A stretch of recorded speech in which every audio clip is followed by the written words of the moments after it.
Hey guys, I'm back with another video, and yes, today we have a Goose Creek video, which means I'm going to put in this juicy disclosure first that I do work with Goose Creek. I'm indeed paid for my work with Goose Creek. These candles were sent to me free of charge. However, I'm not paid to make this video.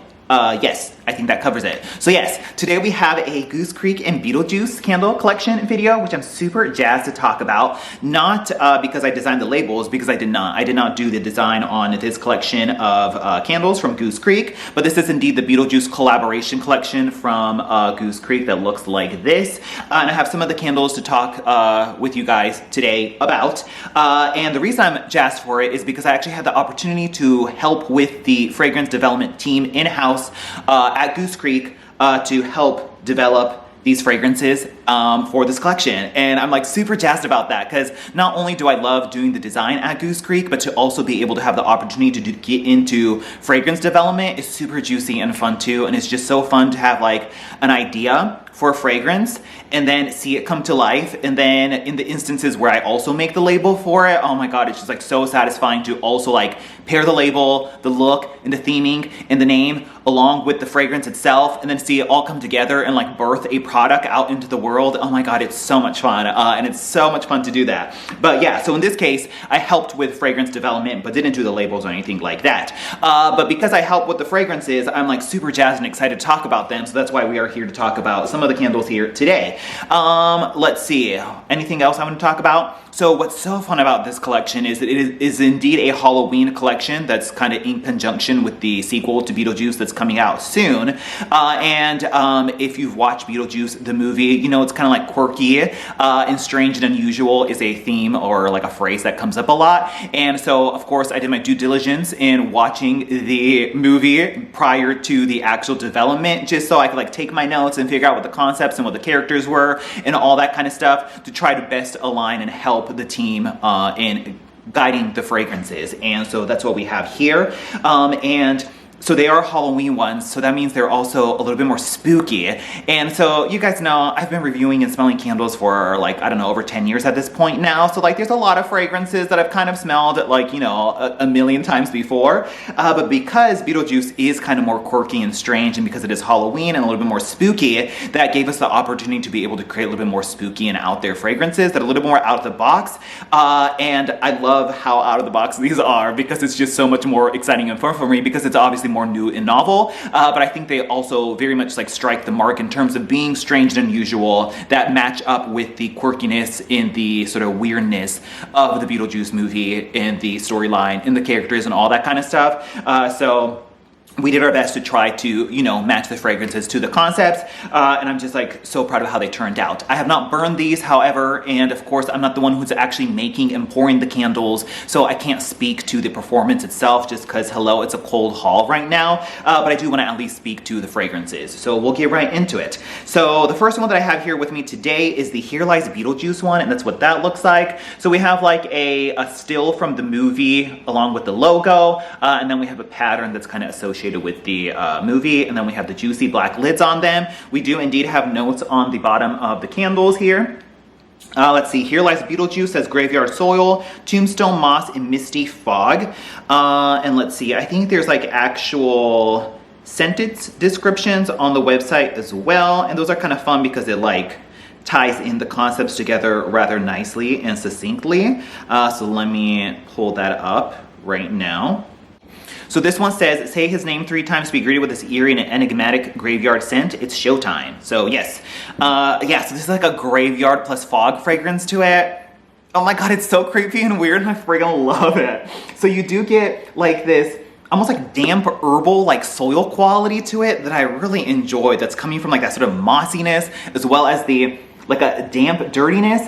But there's also that sort of like foggy, misty, sort of airy quality to it that gives it that like spooky atmosphere. It's almost like this kind of foggy ozone quality to it. And you get that mixed with like this sort of green moss quality and like the dirt. And it's not too like in your face, like potting soil dirt where it's like super literal, like there is like essences or elements of dirt for sure. But I think the concept comes well together in where it's like still spooky, but still, I guess, strangely pleasant and aromatic in like a sort of woody, earthy kind of way that Yeah, I just really love the way this fragrance came together. Like, I can't wait to burn this. Like, I always wanted like that sort of more soil type of like real earthy type of fragrance like in my collection, and I finally have that, and I'm super excited about that. So yeah, this one's super fun. It just like really captures that sort of like graveyard feel to it, but once again in like a very nice and aromatic type of way, and so I really enjoy that. So there's Here Lies Beetlejuice right here. Yeah, just a super awesome like sort of graveyard type of spooky fragrance,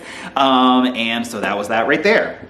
So next one we have is Handbook for the Recently Deceased, and that's what that looks like. We have the still there and the pattern. So in the movie, when the couple dies and they, you know, are then going into the afterlife, once they're dead, I believe they're like given a handbook. And I think sometimes it shows up in like the attic that they're cooped up in. So it kind of captures the dusty pages of the handbook as well as that sort of like dusty old attic feel to it is all captured in this fragrance. And so vintage leather binding, aged paper, and dusty cedar wood.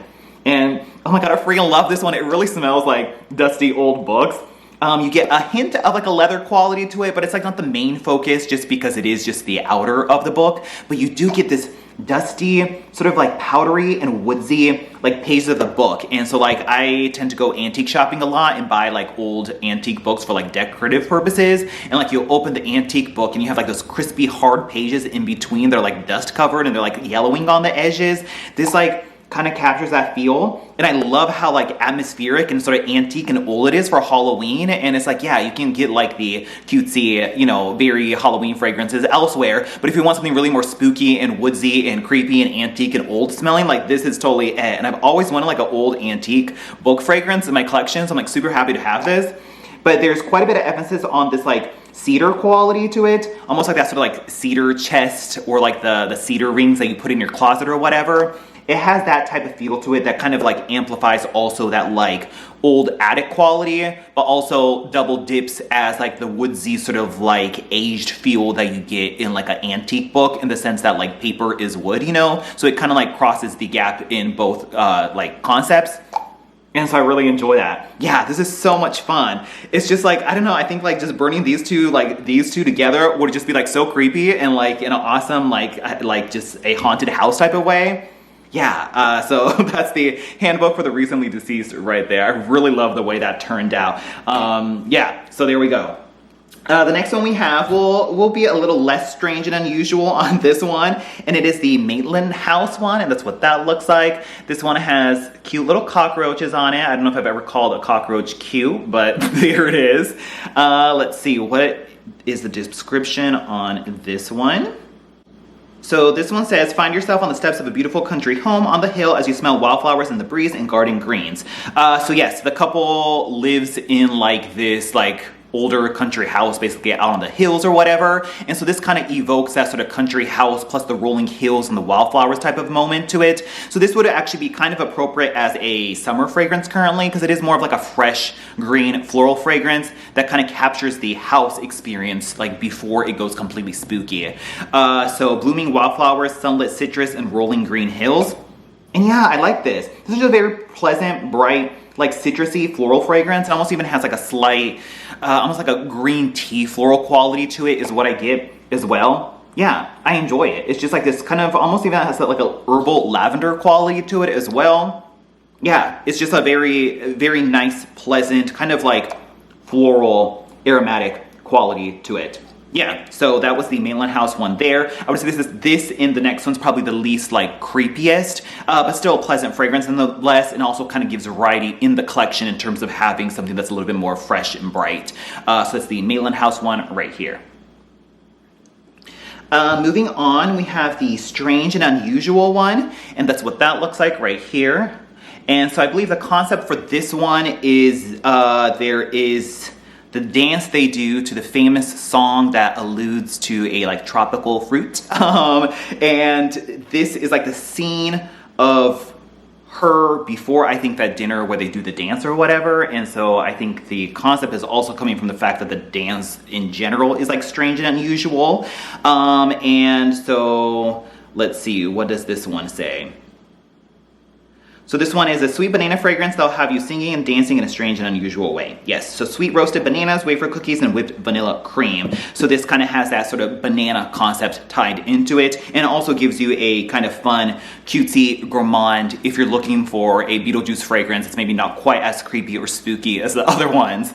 So yeah, sweet roasted bananas, wafer cookies, and whipped vanilla cream. And yes, this is a new banana fragrance from Goose Creek. It's pretty much like a banana pudding type of fragrance to it. I would say the banana is maybe a little bit more roasty or toasty than maybe their previous banana pudding fragrance. But then you get like that sort of slight bakery undertone mixed with like a whipped cream to it. And it's just like this kind of delicious banana bakery fragrance. And that's pretty much what this one is. Kind of fun. It's just like a fun, juicy banana bakery fragrance. So that was a strange and unusual one right there. And lastly, of the ones that I have with me are the Afterlife. Is the Afterlife. That's what that looks like. And that's what that is right here. And so the Afterlife is kind of like the sort of like has all the creepy characters and stuff in it. So definitely more of a creepy fragrance. I kind of think of like, you know, going through a haze or a smoky, dense fog, and then like you are then into the afterlife. And I think that's what the concept is for this one. So bonfire smoke, bone chilling birch, and Palo Santo. And the full description on this one reads, spooky and unusual, just like the afterlife, this smoky and woodsy fragrance will transport you to the land of the dead. Yes. This one's pretty awesome too. It's just a very another creepy sort of smoky fragrance. Almost even has that slightly like meaty quality to it that we get from a lot of like smoked fragrances. So you definitely get the bonfire smoke and the birch in there for sure. And then you get kind of that sort of like sweet, sweet woodsy Palo Santo fragrance is also kind of mixed in there, but because overall it is a very smoky woodsy fragrance, it's just like a very smooth and kind of spooky, smoky fragrance, and it's just very apt for the Halloween time. And so if you're looking for that like very distinctly smoky woodsy fragrance, it kind of reminds me of like even like trick-or-treating on Halloween night, and maybe if it is a particularly cold night and somebody has their fireplace going and you smell like the smokiness in the distance with like, you know, haunted woods and haunted trees or whatever, it kind of gives that aspect to it in a very atmospheric vibe again. So I really enjoy that. So that was the Afterlife one right there. And so those are the ones that I have in my possession here today, but I was just super jazzed about them, so I want to talk about them. Let me know if you've picked up any of these other Beetlejuice ones, if you think they're strange and unusual or spooky. That is indeed the point. So I hope you kind of enjoy that concept to it, and I think they like perfectly capture the sort of like Beetlejuice feel to it, but also there's like a nice variety in terms of hitting all the different kind of categories in terms of fragrances that you want, from a little bit more fresh and floral, but also gourmand, and then more spooky, and then even spookier, but also kind of woodsy and aromatic, as well as like smoky. So it's kind of like all up in there. So I really am proud of how the fragrances turned out in this collection. So I kind of want to talk about them here on camera. So yes, thank you so much. I just love talking about fragrances, especially when I get like even more hands-on with them in terms of the design as well as the fragrance development. Super exciting. So I do want to thank Goose Creek for giving me the opportunity to help with the fragrance development team on this collection. So yes, that's pretty much it. And I'll talk to you guys later. Bye.